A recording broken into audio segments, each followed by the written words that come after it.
Lift of failure తోనే ప్రమాదం జరిగింది అన్నది ప్రధానంగా వినిపిస్తున్న అనుమానం. టేక్ ఆఫ్ అయిన తర్వాత 1000 మీటర్ల ఎత్తులో లిఫ్ట్ ఆఫ్ అవ్వాల్సిందే ఆ ఫ్లైట్. కానీ నిర్వహణ సరిగ్గా లేకపోవడంతో సమస్య తలెత్తి ఉండొచ్చు అని నిపుణులు భావిస్తున్నారు. ఈ ప్రమాదానికి 3 రకాల కారణాలు ఉండొచ్చని అంచనా వేస్తూ ఉన్నారు. ఒకటి, ఎయిర్ లిఫ్ట్ కాకపోవడంతో విమానం పైకి ఎగరలేని పరిస్థితి ఏర్పడింది. 2, అది నేలపై ల్యాండ్ చేసే సిచ్యువేషన్ లేకపోవడం. ఇక 3, బయటకు దూకేసే సమయం కూడా ఎవ్వరికీ లేకపోవడం. ఇవన్నీ కారణాలు ఈ మృతుల సంఖ్య పెరగడానికి కారణమయ్యాయి.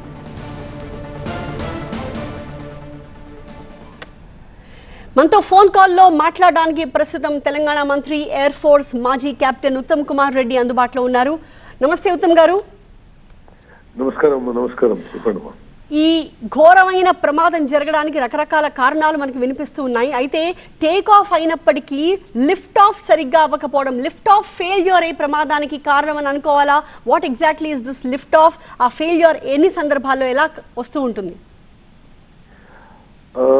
చూడమ్మా, ఇది ఈ బోయింగ్ 787 ప్రపంచంలోనే సేఫ్ విమానాల్లో ఒకటిగా generally considered very safe plane. ఇది ఈ బోయింగ్ 787 లాంచ్ అయ్యి ఒక 15 ఏళ్ళు అయినట్టున్నది. ఈ 15 ఏళ్లలో కూడా ఈ 787 ఈ విమానాన్ని డ్రీమ్ లైనర్ కూడా అంటారు. ఎక్కడ కూడా ఇది క్రాష్ అయింది, యాక్సిడెంట్ అయింది, ఎక్కడ సంఘటనలు లేవు. అయితే ఇది నిజంగా it's a very sad incident.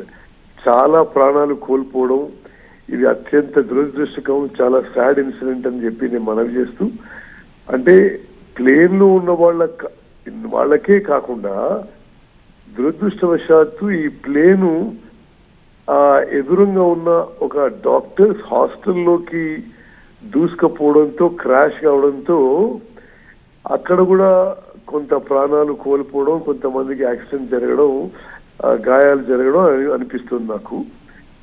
అయితే బేసిక్ ఏంటంటే, ఏ పైలట్ ట్రైనింగ్ చేసిన వాళ్ళందరికీ కూడా తెలుసు, ఎప్పుడు కూడా ఎయిర్క్రాఫ్ట్ టేక్ ఆఫ్ అయిన ఆ 4-5 నిమిషాలు, ఆ 10-15 నిమిషాలు అత్యంత కీలకం. ఎందుకంటే టేక్ ఆఫ్ అయిన తర్వాత మీకు ఏ కారణంగా కూడా ఇంజిన్ పవర్ లాస్ అయితే మనకి రియాక్షన్ టైం తక్కువ ఉంటుంది. అదేవిధంగా ఎమర్జెన్సీకి కూడా చాలా తక్కువ ఆప్షన్స్ ఉంటాయి.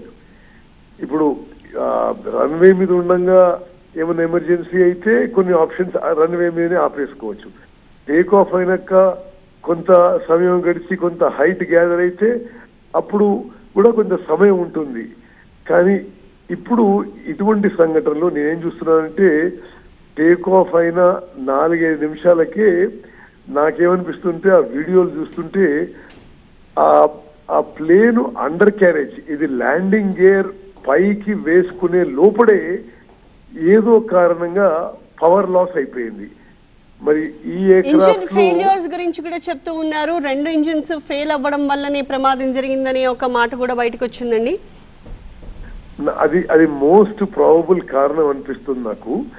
ఎందుకంటే ఈ విమానాలు ఒక ఇంజిన్ ఫెయిల్ అయినా అట్లీస్ట్ కొంత సేఫ్ గా పోయే అవకాశం ఉండింది. ఈ విమానంలో రెండు ఇంజిన్స్, ఇది డబుల్ ఇంజిన్ ఎయిర్క్రాఫ్ట్. ఆ 2 ఇంజిన్లకి సైమల్టేనియస్ గా ఏదో ప్రాబ్లం అయి ఉంటుంది. Either bird hit in both engines or failure of both engine simultaneously. అయితే నేను ఏం చూశానంటే, ఆ వీడియోలో ఆ aircraft landing gear undercarriage కింద ఉంటూనే, ఇంకా అండర్ క్యారేజ్ కూడా పైకి అనుకోలేదు, పవర్ లాస్ అయిపోయి స్టడీగా కిందికి వచ్చేసి ఒక బిల్డింగ్ లోకి దూసుకుపోయింది. చాలా మేజర్ ప్రమాదం జరిగింది. So most likely it is simultaneous loss of power in both engines. So ఎంక్వైరీలో తేలుతుంది. ఇది చాలా అరుదైన సంఘటన, చాలా దురదృష్టకరం. రైట్ కుమార్ రెడ్డి గారు, సో చాలా దురదృష్టకరమైన ఘటన.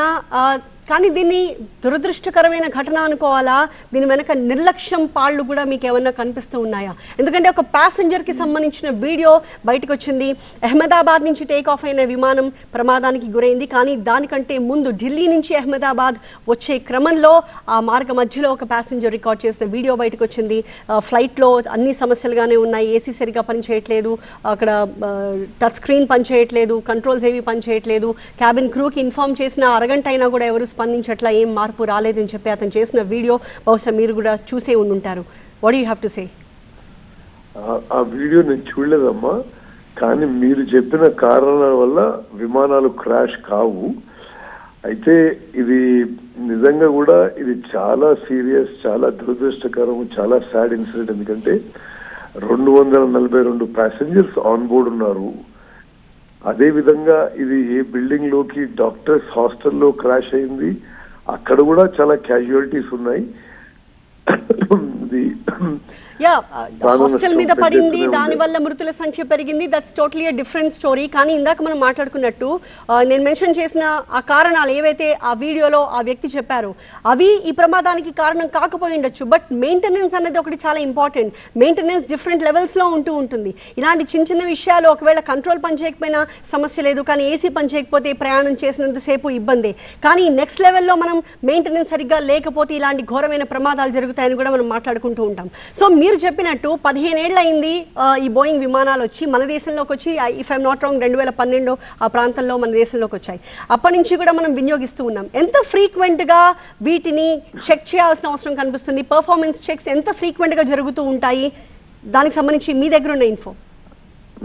నా దగ్గర అటువంటి ఇన్ఫర్మేషన్ ఏం లేదమ్మా. నేను ఒకటే అంటున్నానంటే, ప్రపంచంలో ఈ విమానం లాంచ్ చేసి 15 ఏళ్ళు అయింది. ఈ particular variant of Boeing plane, Boeing 787, ఎక్కడ కూడా ప్రపంచంలో ఈ ఎయిర్క్రాఫ్ట్ ఎక్కడ యాక్సిడెంట్ కాలేదు. So it is relatively a safe aircraft. మరి ఇది ఆ విజువల్స్ అండ్ వీడియోస్ చూస్తుంటే చాలా దురదృష్టం, చాలా పెద్ద ఎత్తున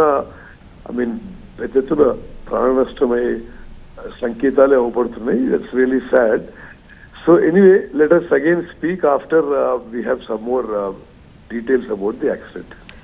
Sure, Andy. Thank you so much for joining us and giving your inputs. So